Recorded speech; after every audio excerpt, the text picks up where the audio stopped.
Hai semuanya, perkenalkan nama saya Gabriel Sirait. Di sini saya akan membuat video tentang pemahaman virtual memory.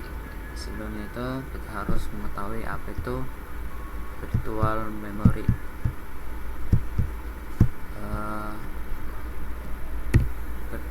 Apa itu sebenarnya virtual memory?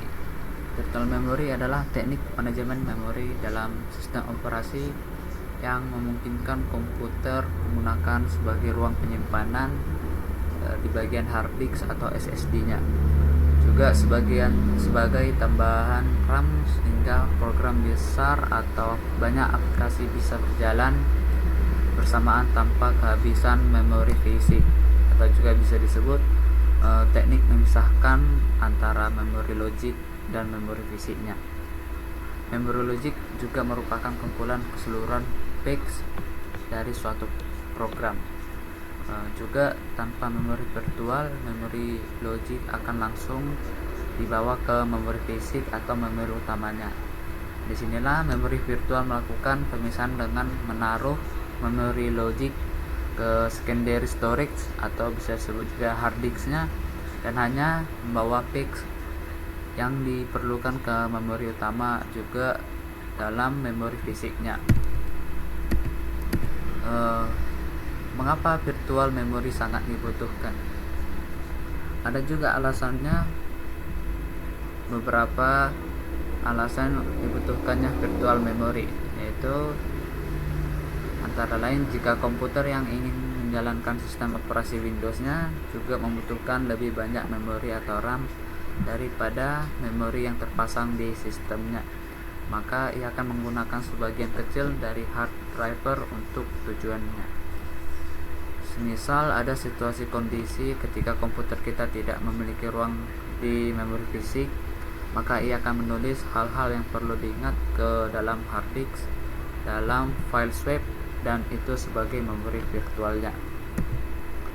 Sebagai contoh case-nya itu seorang mahasiswa atau kita lah sebagai pengguna laptop memiliki RAM fisik hanya di 4 GB saja, tapi kita ingin menjalankan aplikasi desain grafis misalnya Adobe Photoshop, Corel Draw misalnya, sambil membuka banyak tab browser untuk reset tugas. Untuk banyak tab browser ini bisa misalnya membuka Chrome sambil membuka YouTube dan sebagainya. Masalah yang muncul adalah RAM 4 GB ini cepat penuh karena aplikasi desain grafisnya itu membutuhkan banyak memori, atau 4 GB ini tidak cukup, harus melebihi dari 4 GB, contohnya di 8 GB. Jika hanya mengandalkan RAM, laptop akan hang atau aplikasi tidak bisa dibuka.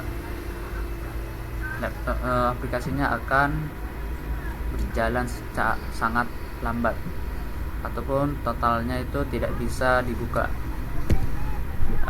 Bagaimana cara mengatasinya? Itu untuk sistem operasi di bagian Windows, Linux, dan Mac OS-nya itu otomatis juga menggunakan virtual memory dengan memanfaatkan sebagian ruang hard disk atau SSD-nya juga sebagai backing file atau swap space.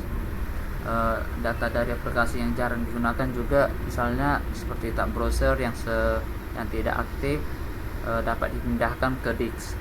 Untuk RAM-nya tetap fokus pada aplikasi yang sedang aktif atau di Photoshop. Ada kemungkinan dua dampak yang terjadi, antara dampak positif dan dampak negatifnya. Dampak positifnya itu kita sebagai user atau pengguna laptop tetap bisa menjalankan aplikasi berat meski RAM-nya terbatas. Tetapi untuk hal negatifnya itu hard disk atau SSD-nya juga lebih lambat dari RAM. Juga performanya aplikasi bisa menurun, misalnya loading lebih lama. Untuk kesimpulan yang saya dapat itu, virtual memory adalah penyelamat ketika RAM atau fisik tidak cukup. Ia akan memungkinkan multitasking dan menjalankan aplikasi besar, tapi dengan kompromi berupa penurunan kecepatan. Dari video ini yang bisa saya sampaikan. Kalau ada kata-kata yang tidak dapat dimengerti atau kurang paham, maaf sebesar-besarnya. Sekian dari video saya, terima kasih.